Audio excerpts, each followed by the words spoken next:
संत साहित्य के अध्ययन के पश्चात इस पाठ्यक्रम इस प्रश्न पत्र का नाम है राष्ट्रीय काव्यधारा। ऐसी काव्यधारा, ऐसी कविता जो राष्ट्र के प्रति समर्पित है, जिसमें राष्ट्रीय चेतना है। अब पहले भाग में हमने सिर्फ संत और संतों का सामाजिक जीवन, दर्शन, तत्वज्ञान पर बात की है। अब ऐसे कई कवि हैं कि जिन्होंने राष्ट्र को लेकर अपना जीवन समर्पित किया है। उनका काव्य राष्ट्रीय एकात्मता, राष्ट्र का निर्माण, राष्ट्र का पुनर्जागरण इस रूप में रहा है।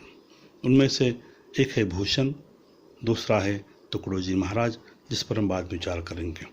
मगर अभी हम एक भूषण पर विचार करेंगे, जो भूषण रीति काल का कवि है, एक श्रृंगार काल का कवि है, परंतु उनके साहित्य में श्रृंगार की अपेक्षा वीरता, वीर रस, राष्ट्रीयता अधिक है। इसलिए भूषण ने अपने साहित्य रचना में दो युग पुरुषों को ले लिया है, जिसमें शिवाजी और छत्रसाल है।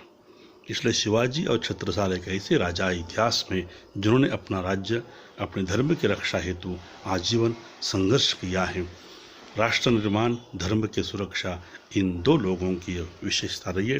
तो भूषण ने भी उन्हीं पर भी अपनी लेखनी उठाई है। तो भूषण का संक्षिप्त परिचय मैं आपको बताऊंगा। हिंदी साहित्य का यह रीति काल, जिसे श्रृंगार काल कहा जाता है, इस काल में श्रृंगार रस प्रधान रचनाएं लिखी गई, परंतु इसलिए अपवाद भूषण है, जिसके भूषण ने राष्ट्रीयता की व्याख्या की है। भूषण का जन्म कानपुर जिले के तिकवापुर गांव में सन 1613 में हुआ।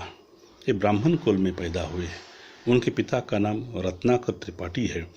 उसके चिंतामणि, मतिराम और नीलकंठ 3 भाई थे, जो भी कवि रहे, जिन्होंने अपना योगदान हिंदी साहित्य में दे दिया है।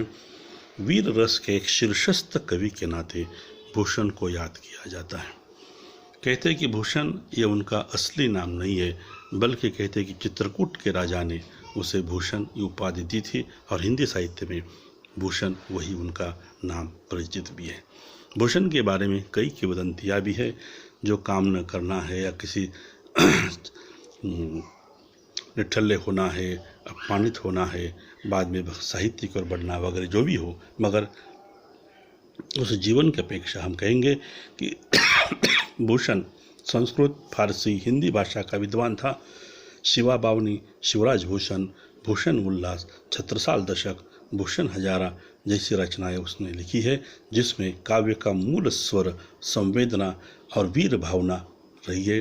राष्ट्र का गौरव, राष्ट्र का पुनर्निर्माण, ये उनकी भाषा है, विचारधारा है।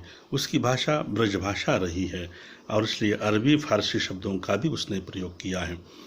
रायगढ़ आकर शिवाजी के संपर्क में रहने वाला, छत्रसाल के पास रहने वाला, संभाजी के साथ कुछ समय बिताने वाला यह भूषण निश्चित रूप में कहा जाता है।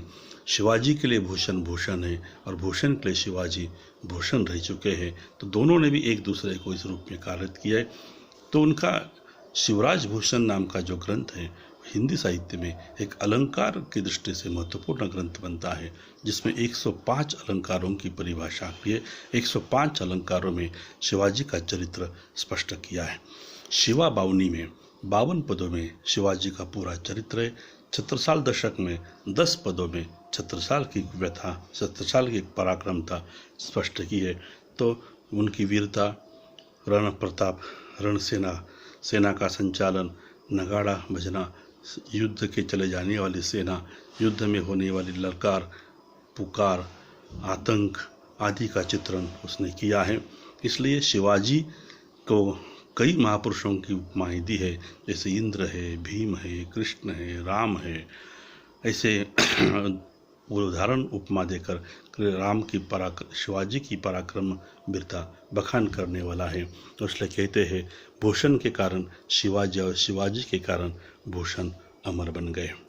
तो यहाँ उनके 3 पद पाठ्यक्रम में है। उनमें से पहला जो पद है, जिसमें शिवाजी की सेना का रण प्रस्थान कैसे करते हैं, युद्ध के लिए कैसे चली जाती है, सजी धजी सेना है, उसका उल्लेख देखिए। रण प्रस्थान का वर्णन। साजी चतुरंग सैन्य संग में उमंगधारी, मतलब चतुरंग सेना है, शस्त्र से सजी सेना है और जिस सेना के शरीर में, सैन्य अंग में, शरीर में उमंगधारी है, उत्साह है। सेना उत्साहित होकर देश की रक्षा, राष्ट्र की रक्षा, धर्म की रक्षा के लिए, आतंकित को परास्त करने के लिए, शत्रु को परास्त करने के लिए आगे बढ़ती है। वह कहती शिवाजी की सेना उत्साही है, सर्जा शिवाजी जंग जीतन चलत है। वह कहते कि शिवाजी की, सर्जा शिवाजी, राजा शिवाजी की सेना सिर्फ रण में युद्ध के लिए नहीं जाती, बल्कि युद्ध जीतने के लिए चले जाती है।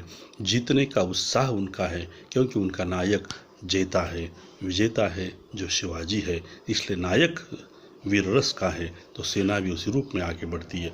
भूषण भनत, भूषण कहता है नाद बिरहद नगारन के, भूषण कहता है उसकी नगाड़े की ध्वनि इतनी काफ़ी होती है कि शायद वह आसमान तक छू लेती है। वह कहता है नदी नद मद गैरन के तरल है, ऐल फैल खोल भोल खलक के गैल गैल है।